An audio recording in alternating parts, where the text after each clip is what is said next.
So here's the new report. There is one team in the NFL, quote, openly going all out for Aaron Rodgers. This morning from Pro Football Network, Tony Pauline, it's the Jets. And there are multiple reports now the Packers would prefer to move on from Aaron Rodgers. Now, the way his contract works, it could happen after the draft. But it has been reported by Adam Schefter, trust him, that the Packers would move him to the AFC.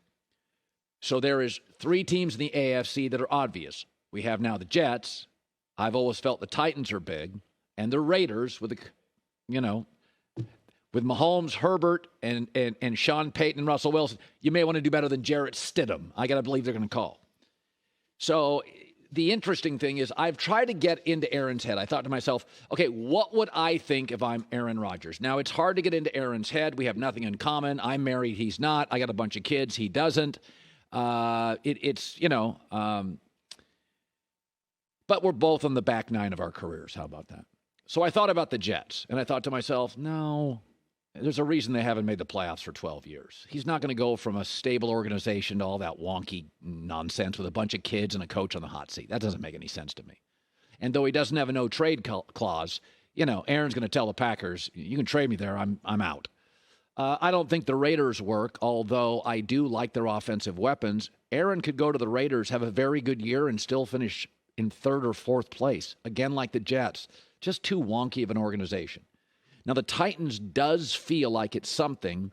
Aaron hasn't had a lot of great defenses. Titans have a great defense. They also have a great coach in Mike Vrabel, and Nashville's a super cool city. And when you're young and single and don't have kids, living in a cool place after living in Green Bay, it's probably attractive. I mean, he does have a house out in L.A. But the one thing I come back to with Tennessee is they always feel weapons deprived.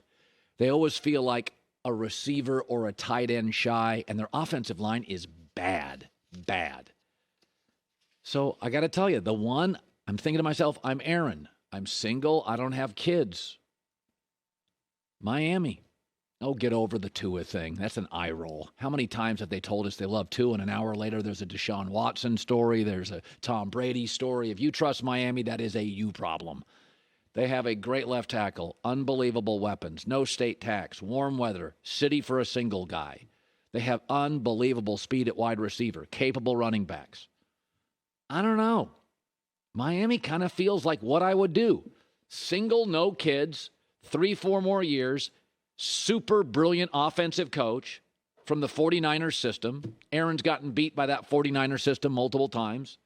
He just got beat by, Garoppolo not long ago. An inferior quarterback to him. He's thinking, God, if I had that system, you can get it in Miami. I got the left tackle. David Bakhtiari is his best friend on the Packers, so he loves his left tackles, right? You got one. Super fast veteran wide receiver Tyreek Hill, Jalen Waddle, Mike Gesicki's a better-than-average tight end, good running backs. No state tax, lot to do, fun city. I know y'all love Tua. He's the nicest kid in the world. But every time you tell me everybody loves him, it's a Fitzpatrick, it's Deshaun Watson, it's a Tom Brady rumor, it's a Sean Payton. We're moving on. Sorry if I'm a little skeptical about that one. And I also think the division, the Jets don't have a quarterback. New England's got one, but he's limited, and it looks like Josh Allen and the Bills are regressing. So here is my pie chart, my first Aaron Rodgers pie chart. See a very handsome picture of Aaron there? I'm going to go with this for our radio audience. 51% Packers, 25% Dolphins, Titans O-line, 18% Titans, Jets and Raiders. It could happen. Just to protect it, I'll just say 3% each. According to the report, the Jets are the one team, though, have gone all out to get Aaron Rodgers. According to Mike Silver, last month, he said that they basically created a monster when they paid Kyler Murray early. And now he's injured. So according to a story today, anybody who takes the Cardinals' jobs will have no option in the foreseeable future at quarterback. So the owner has called out Kyler Murray. The former head coach, Cliff Kingsbury, battled with him. The new GM, when he got hired, said no egos here, a shot at Kyler. And former teammates like Patrick Peterson and Larry Fitzgerald's dad all called him out publicly. So you got to be a pretty big diva for that many people, different generations, young, old, to call you out publicly. I mean, I think Aaron Rodgers can be a little high maintenance, but his teammates support him. Devontae Adams liked him, David Bakhtiari. People support Aaron Rodgers overwhelmingly. Matt LaFleur does. I mean, nobody's supporting Kyler Murray at all. So when all the fan bases out there and the young media, corporate America, the media's gotten younger and cheaper, and they're all fanboys or a big proportion of them. So every time a player's up for a contract, pay him, give him the bag. This is the concern, is that when you got a quarterback, you got to make sure it's not just talent, it's maturity, it's commitment. He's all in.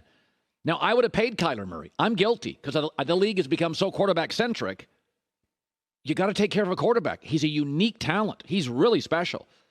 But this is the concern. Mahomes, that's an easy one. Pay him early. Herbert, grown-up, Burrow, those are the easy ones. There's going to be more Kyler Murrays. Super talented, quarterback-centric league. He's getting better, but he shows you red flags. What do? I would have signed him. I would have. So I'd be in the same situation.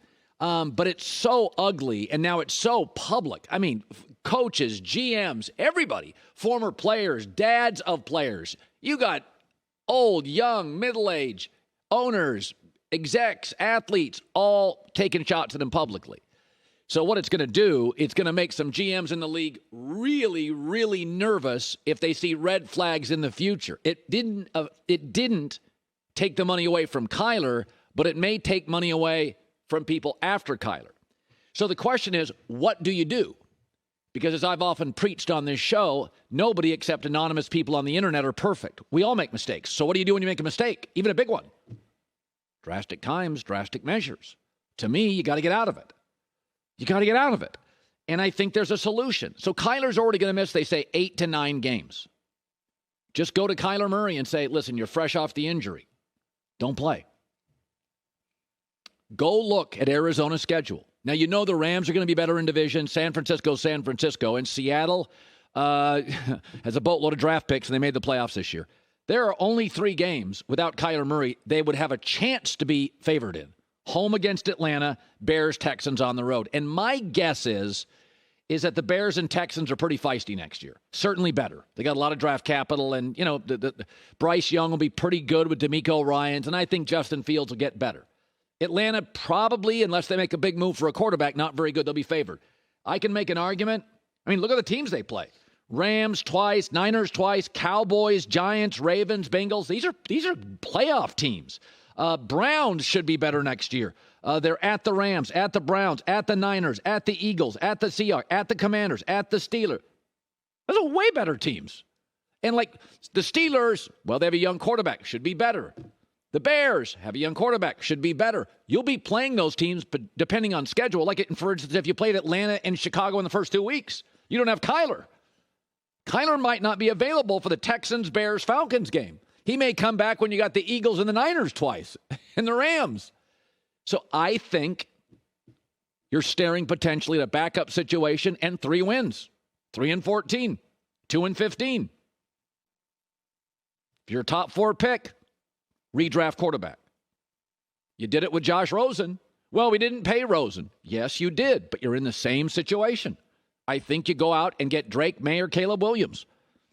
And because you don't have to pay them, because they're for 4 years, you just put Kyler Murray on the bench. He's got an ego. He's not going to like it. He's going to demand to be traded. You get him out. It's a dead cap hit for a couple years, but you got a star quarterback for no money. One of the reasons the Packers are considering moving off Aaron Rodgers because they're not paying Jordan Love for the next year. So the dead cap hit doesn't really hurt you. It's a wash at quarterback.